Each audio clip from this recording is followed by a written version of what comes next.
kaiky anao.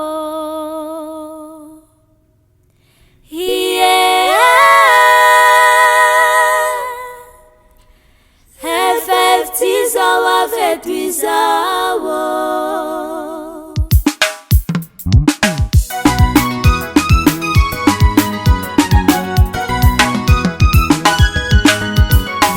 Hagnahy mankaiky avy magnatogny, manao azafady fitarigny lasa hafasa. Inona sisy ravetiko no magnenga, hafilamo tao raiky mare teto ekana. Asalaisa, asalaisa.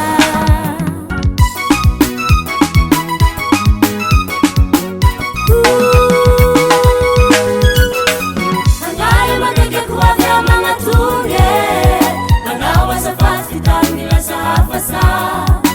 Inona sisy ravetiko no magnenga, hafilamo tao raiky mare teto ekana. Asalaisa, asalaisa.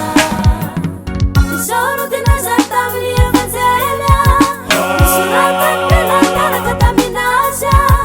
Mandiana gnareo mitoriako mampiana, natako mampela sy mifirana jetra. Saero tarona, saero mafany, tandray mafisako ampela wasika. Saero tarona, saero mafany, sasitrany misemana very anao. Rositrany, rotanjony.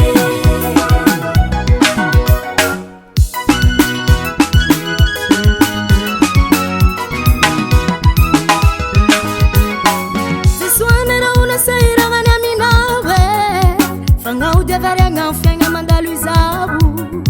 Iavonjenao eno romba fagniriana, ho ano agnatonga azy alano fomba fanao, izany hoe mibeba.